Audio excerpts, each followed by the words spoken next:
Hello students, दिसंबर के already 10 days जा चुके हैं। 1 मार्च से आपके एग्ज़ाम हैं।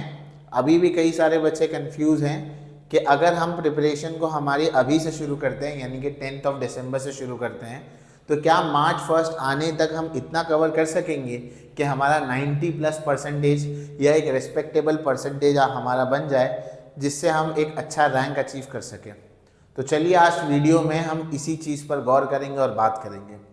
हेलो बच्चों, मेरा नाम नासिर शेख है। मैं पिछले 10 सालों से क्लास 10th को पढ़ा रहा हूँ और गाइड कर रहा हूँ। तो आज मेरी सबसे पहली टिप आपको इस वीडियो में ये रहेगी कि हाँ, पॉसिबल तो है, ये बिल्कुल पॉसिबल है कि आप दिसंबर से शुरू करें, यानी कि आज से शुरू करें और 90+% को कवर करें। कैसे होगा उसको देखते हैं। सबसे पहली बात, हम ये अज्यूम करके चलेंगे कि अगर हम दिसंबर से पढ़ना शुरू कर रहे हैं तो एटलीस्ट हमारा अभी तक 25 से 30% जो है वो सिलेबस हो चुका होगा। इतना तो आपने पढ़ा ही होगा, नील तो होंगे नहीं आप, है ना। 25 से 30% सिलेबस का मतलब ये है कि आपने यूनिट टेस्ट तक का सिलेबस जो है वो कवर करा होगा एटलीस्ट। ये कम से कम है। मेजॉरिटी बच्चों का 50% तक सिलेबस भी हो सकता है। ऐसा नहीं कि आप 0 पे होंगे अभी, तो ऐसा तो मैं बिल्कुल मानकर नहीं चल रहा हूँ। तो अगर आपका इतना सिलेबस हो चुका है तो अब बचा जो है आपके पास वो 70% है। अब जो 70% जो सिलेबस है उसको मैं सब्जेक्ट वाइज ब्रेक डाउन करता हूँ और हर एक सब्जेक्ट की स्ट्रैटेजी बताता हूँ कि यहाँ से कितना कुछ आपको पढ़ना है। तो सबसे पहले मैं लैंग्वेजेस की बात करूँगा। अगर मैं लैंग्वेजेस की बात करूँगा बच्चों, तो हम लैंग्वेजेस को अगर देखेंगे तो मेजॉरिटी बच्चों के पास ये 3 लैंग्वेजेस हैं। पहली है मराठी, एक है हिंदी, एक है इंग्लिश। किसी किसी की उर्दू भी है, किसी की संस्कृत भी होगी, सबके पास अलग अलग है। मैं इन जनरलाइज इन सब के बारे में बात करना चाहता हूँ। ये 3 हैं आपके पास। तीनों आपको मालूम होगा कितने मार्क्स के लिए आएंगे। 80 मार्क्स, 80 मार्क्स और 80 मार्क्स। अगर किसी का कंपोजिट है तो वो 40-40 में होगा, तो वो अलग है। तो ये 80-80 मार्क्स के लिए आपके पास है। अब लैंग्वेजेस में आपको करना क्या है? सबसे पहली चीज़, जो कॉमन चीज़ लैंग्वेजेस में आती है वो है ग्रामर।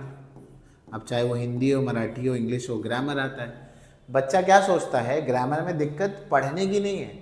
ग्रामर में दिक्कत ये है कि बच्चे को पता ही नहीं होता कि आने क्या वाला है। तो सबसे पहले आप ये पता करो कि ग्रामर के टॉपिक्स क्या आने वाले हैं, ग्रामर में क्या क्या टॉपिक्स आते हैं। क्या क्या टॉपिक्स ग्रामर में आते हैं वो मैंने चैनल पर ऑलरेडी बताए हैं, आप वहाँ से देख सकते हो। या दूसरा प्रॉपर वे ग्रामर को कवर करने का ये है कि आप सैम्पल पेपर या जो प्रैक्टिस पेपर या मॉडल पेपर जो भी बोलते हैं उसे, sample paper, practice paper, model paper, जो भी है, आप जो भी नाम से ऐसे बुलाते हैं, उसको उठाएं और उसमें जितना ग्रामर है कर लें। कितने सैम्पल पेपर से ग्रामर करना है? अगर ग्रामर को पक्का करना है तो एटलीस्ट 8 पेपर तो लगाने पड़ेंगे। 8 इसलिए कह रहा हूँ कि 10 बोलूँगा तो कोई जाएगा नहीं वहाँ तक, 5 बोलूँगा तो और कम करोगे। तो 8 का एक आपको मैंने मिड फिगर दे दिया है यहाँ पर कि एटलीस्ट 8 पेपर के ग्रामर क्वेश्चन सॉल्व करने हैं। मतलब 8 पेपर आप मराठी के उठाएं, 8 हिंदी के उठाएं, 8 इंग्लिश के उठाएं, उसमें जितना कुछ ग्रामर उसको सॉल्व करें। जहाँ पे रॉन्ग हो रहा है कॉन्सेप्ट को करेक्ट करें, अपने स्कूल टीचर से पूछें, अगर आप कोचिंग में जाते हैं तो वहाँ से पूछें। ग्रामर काफ़ी आसान होता है। तो लैंग्वेजेस को वहाँ से कवर करने के लिए पहली चीज़ आप ग्रामर यहाँ से कवर कर सकते हैं, ये हो गया। इसके अलावा आपको वो फिक्स्ड आंसर्स पढ़ने हैं जो हर एक पेपर में आते हैं। एग्जाम्पल के तौर पे मैं मराठी को ले लेता हूँ।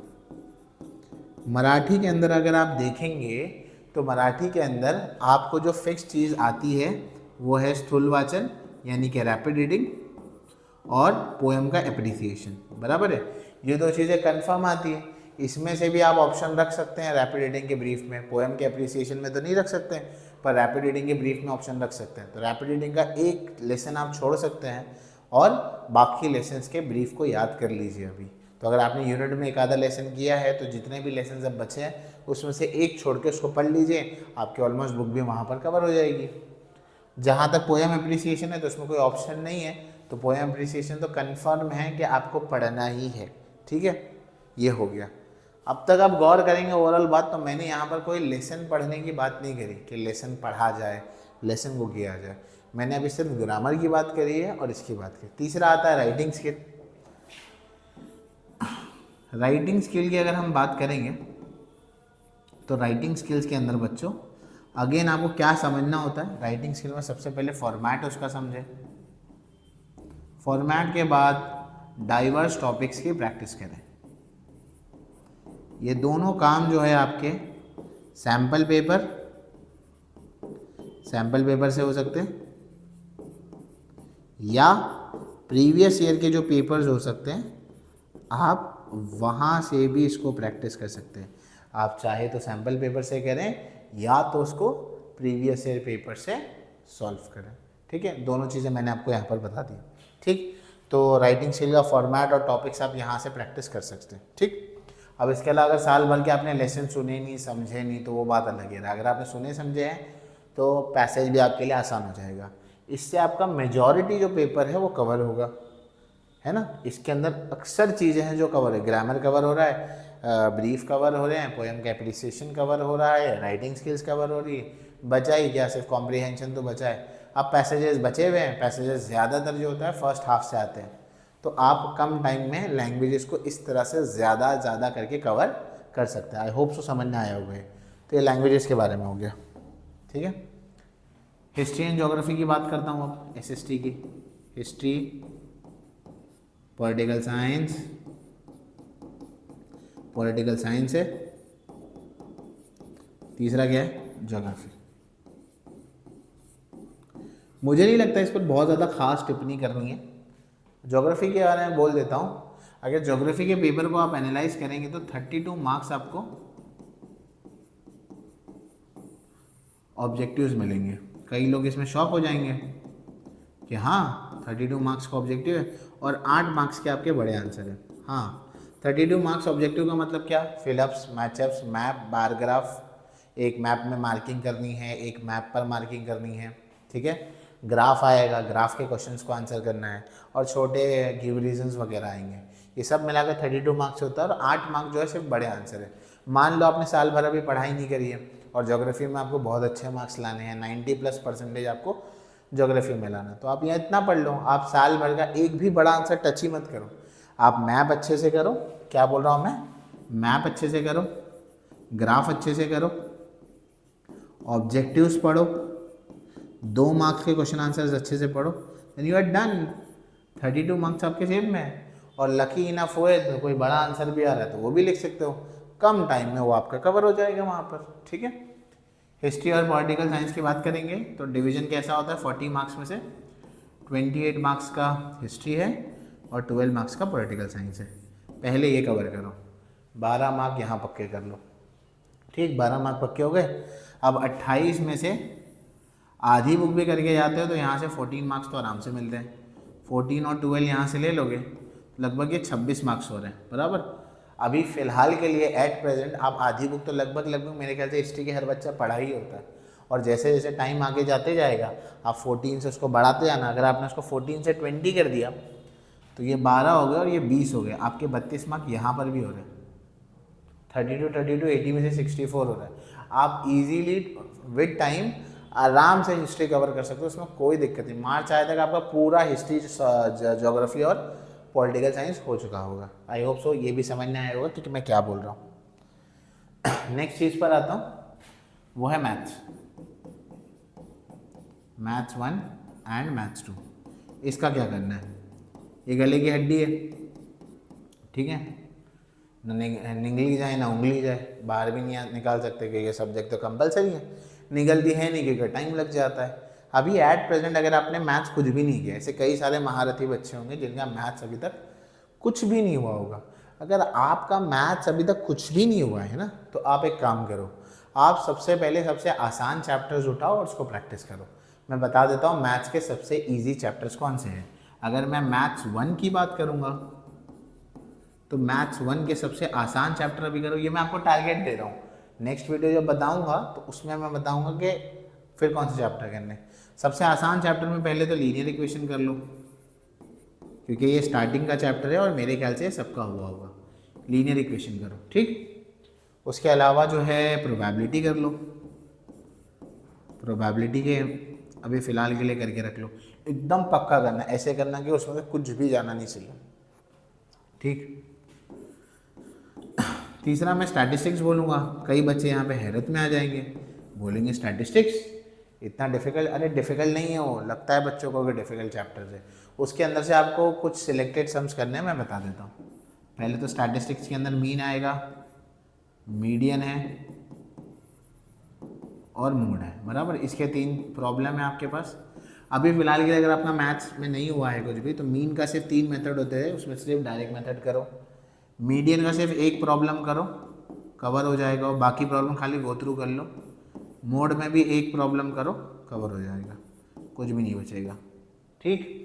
मीन मीडियन मोड के बाद उसमें हिस्टोग्राम आता है, एक प्रॉब्लम उसका कर लो, ख़त्म। उसके अलावा सब प्रॉब्लम सेम है उसमें, हिस्टोग्राम करो। और क्या बचा हमारा, पाई डायग्राम है। पाई डायग्राम की एक्सरसाइज पे मेहनत करनी पड़ेगी, उसके लगभग 3 से 4 प्रॉब्लम आपको अलग अलग वेरिएशन वाले करने पड़ेंगे। अलग अलग वेरिएशन वाले प्रॉब्लम करोगे तो हो जाएगा। फिलहाल 1 2 3 4 और ये 3 प्रॉब्लम पकड़ लो, 7 प्रॉब्लम कर लोगे, लगभग स्टैटिस्टिक्स कन्फर्म है आपका। 10 मार्क तक का स्टैटिस्टिक्स आता है, 7 प्रॉब्लम करने में क्या जा रहा है तुम्हारा। बाकी 3 चैप्टर के बारे में आइंदा आने वाले वीडियो में बताऊंगा इंशाल्लाह, पर अभी इतने चैप्टर्स आपके कंफर्म होने चाहिए, इतना आप करके रखेंगे, ठीक। अब मैं मैथ्स 2 की बात कर लेता हूँ यहीं पर, ठीक है। तो मैथ्स 2 की अगर हम बात करेंगे तो देखो मैथ्स 2 में क्या करना है। मैथ्स 2 के लिए अपने को मैथ्स 2 में पहला चैप्टर सिमिलैरिटी, क्यों कह रहा हूँ, क्योंकि स्टार्टिंग से कह रहे होंगे आता होगा। दूसरा कंस्ट्रक्शन, तीसरा कोऑर्डिनेट ज्योमेट्री। फिलहाल ये 3 चैप्टर पक्का करके रखो, बाकी मैं आपको बताऊंगा। अब देखो मैथ्स में भी एक चैप्टर ऑप्शन में छोड़ दोगे तभी भी 40 मार्क्स आता है, ठीक है। ज्योमेट्री में मेरे हिसाब से सर्कल छोड़ देना चाहिए। अलजेब्रा में आपको जो छोड़ना है छोड़ दो, ज़्यादातर बच्चे फाइनेंशियल प्लानिंग को छोड़ते हैं, पर मैं फाइनेंशियल प्लानिंग आपको पढ़ाऊँगा तो इंशाल्लाह आ जाएगा। फिलहाल ये 6 चैप्टर अगर आप करते हैं तो मेरे हिसाब से आउट ऑफ 80 अभी आप 55 से 60 मार्क्स के दरमियान में जा पाएंगे, ठीक है। लगभग आपके इतने मार्क्स आ जाएंगे। अभी ये 6 चैप्टर अपने प्रीलिम्स या प्री बोर्ड जो भी आप कहते हैं उसके लिए एटलीस्ट ये चैप्टर स्टार्टिंग के 6 चैप्टर्स प्रिपेयर करके रखो। आई होप सो ये क्लियर होगा, दिमाग में समझ में आया होगा क्या बोल रहा हूँ। लास्ट साइंस 1 और 2, ये साइंस 1 और 2 का क्या झंझट है और उसमें क्या करेंगे। देखो भैया ये सब्जेक्ट्स को, ये जो दोनों सब्जेक्ट है साइंस 1 और 2, ये आपके टीचर पर बहुत ज़्यादा डिपेंड करता है कि वो कैसे पढ़ा रहे हैं आपको, क्योंकि साइंस 1 और 2 में रट्टा करने वाले क्वेश्चन बहुत ज़्यादा नहीं आने वाले। आपके अक्सर क्वेश्चन जो टेक्स्ट बुक के बीच में से पूछे जाएंगे, टेक्स्ट बैक भी नहीं, जो टेक्स्ट बुक के पीछे जो क्वेश्चन होता है वो भी नहीं आता यूजुअली। आपके अक्सर क्वेश्चन, मेजॉरिटी जो क्वेश्चन होंगे वो टेक्स्ट बुक के बीच में से आएंगे, जो आपकी कॉन्सेप्चुअल अंडरस्टैंडिंग को क्या करेंगे, टेस्ट करेंगे। तो आपको भी यहाँ पर भी यही करना है, आपको साइंस 1 और 2 में भी यही चीज़ें करनी। अब इसका अप्रोच कैसा होगा और उसको किया कैसा जाएगा, अभी हाल फिलहाल के लिए मैं जो आपको कहूँगा, साइंस 1 और 2 के अंदर टोटल 10 चैप्टर्स हैं।